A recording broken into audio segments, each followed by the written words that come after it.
ভবিষ্যতের উদীয়মান সূর্যের প্রথম কিরণকে দেখো।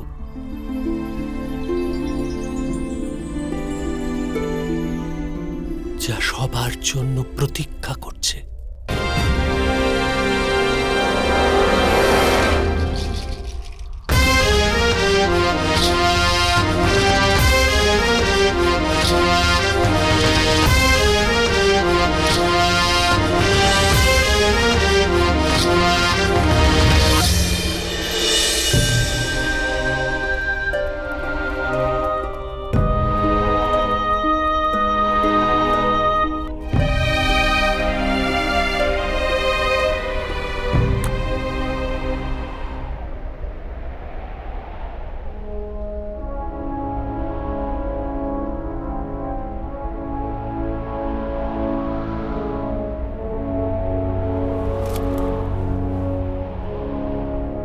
আয়ুষ্মান ভব বৎস।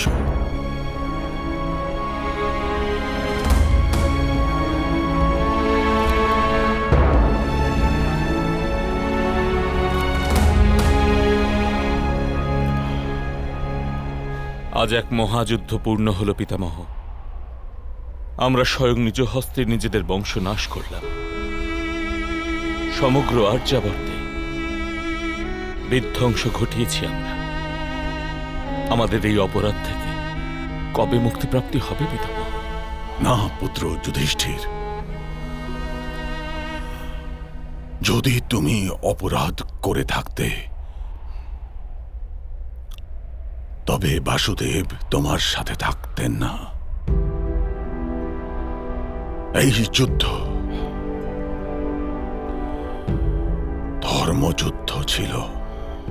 তুমি এই যুদ্ধ করে নিজের ধর্ম পালন করেছ। তোমার বিজয় সমগ্র আর্যাবর্তের প্রত্যাশার বিজয় পুত্র।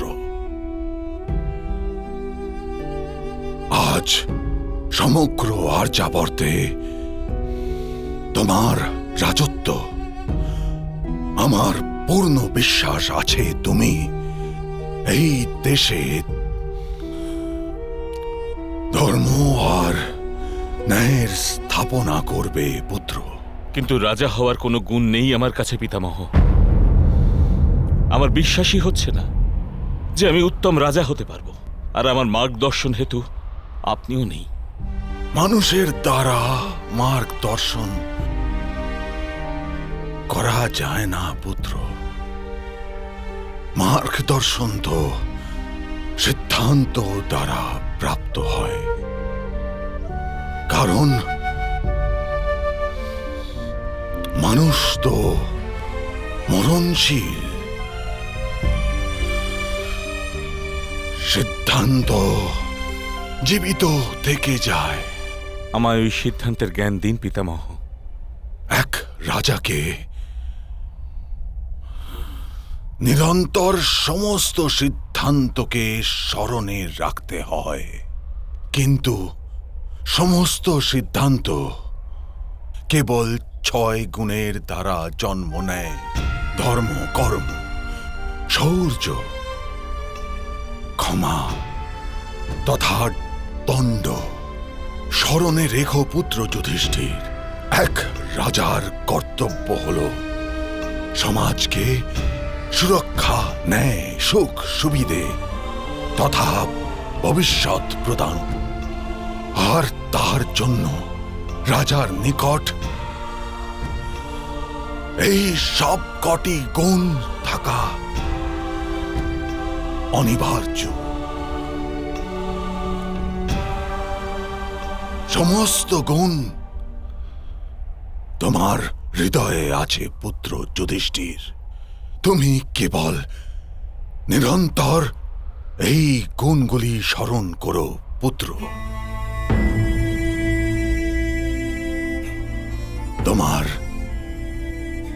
কল্যাণ হোক। পিতামহ, আপনি জ্যেষ্ঠ ভ্রাতাকে উত্তম রাজা হওয়ার শিক্ষান্ত দিয়ে দিলেন, কিন্তু আমরা উত্তম পৌত্র হওয়ার সুযোগ কি করে লাভ করব? আমার কার্য এখন সম্পন্ন হয়ে গেছে পিতামহ। এখন আমি এখানে থেকে আপনার সেবা করব, আপনার সেবা করব। না পুত্রগণ, না। তোমাদের 4 জনের স্থান যুধিষ্ঠিরের পাশে। তোমরা 4 জনে মিলে একে এক উত্তম রাজ্য নির্মাণ করতে সাহায্য করো। আমি কেবল উত্তরায়ণের প্রতীক্ষা করছি, যেই দিন ভগবান সূর্য নারায়ণ উত্তর দিশা অভিমুখে গমন করবেন, আমিও ওনার সাথে ভূমি থেকে প্রস্থান করব। পুত্র, সবার কল্যাণ হোক বৎস। আর তোমাদের সবার মাধ্যমে সমগ্র আর্যাবর্তের কল্যাণ হোক। এবার তোমরা সবাই আমার হস্তিনাপুর অভিমুখে প্রস্থান করো বৎস।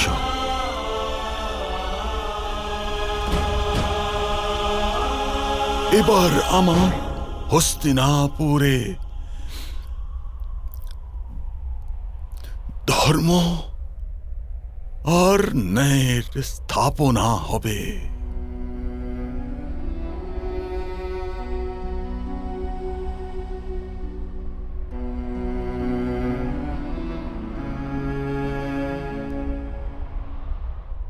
আত্মত্যাগ তার ধর্ম, জীবনের সারমর্ম সে জানে, তবু সে অবিচলিত।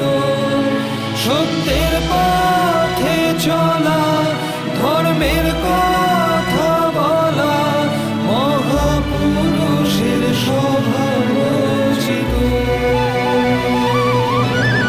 জীবনের এই সংগ্রাম, মায়ার এই বন্ধন, মুক্ত হওয়ার সময় আসন্ন আজ।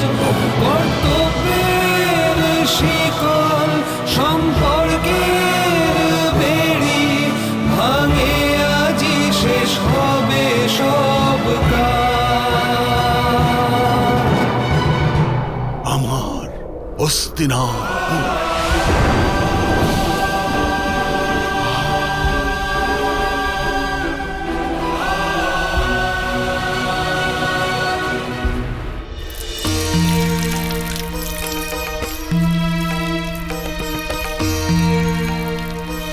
সম্রাট যুধিষ্ঠিরের জয়, সম্রাট যুধিষ্ঠিরের জয়, সম্রাট যুধিষ্ঠিরের জয়, সম্রাট যুধিষ্ঠিরের জয়, সম্রাট যুধিষ্ঠিরের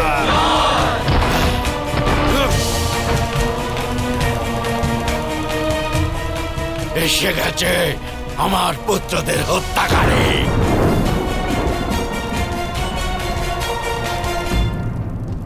জ্যেষ্ঠ বিজয়ী সম্রাট যুধিষ্ঠির নগরে প্রবেশ করেছেন।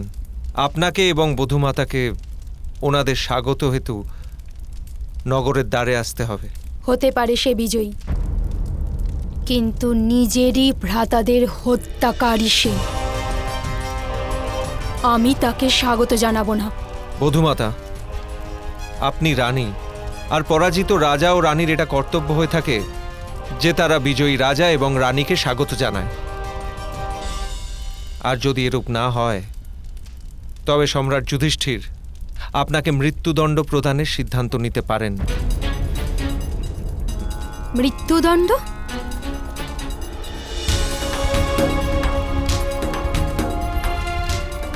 আমার শত শতবার মৃত্যু হয়েছে বিদুর। ওই সম্রাট আমাকে কি মৃত্যুদণ্ড দেবে। যাও কুন্তী, আপন পুত্রদের স্বাগত জানাও। না দিদি, যেখানে আপনি যাবেন না সেখানে আমিও যাব না। আপনাকে যেতেই হবে মহারাজ, ক্ষমা করবেন, কিন্তু পরম্পরাকে তো বহন করতেই হবে।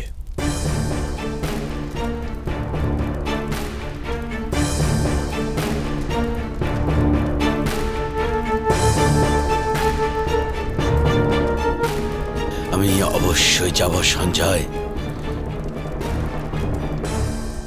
নিজের মনের দুঃখ ও প্রতিশোধকে যে ত্যাগ করতেই হবে। যুধিষ্ঠিরের রাজা হওয়া নিয়তি ছিল সঞ্জয়, কিন্তু ওই 5 পাণ্ডু পুত্রকে নিজের মন থেকে ক্ষমা করতে পারছি না আমি।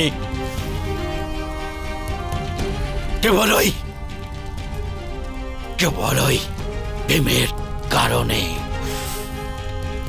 সে নির্মম ভাবে আমার পুত্রদের হত্যা করেছে। আমার দুঃশাসনের মুখ চিড়ে ও রক্ত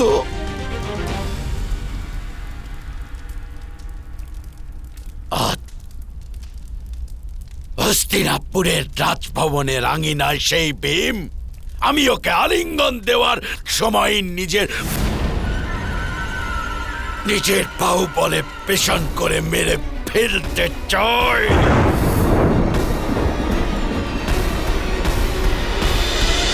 মহাভারত।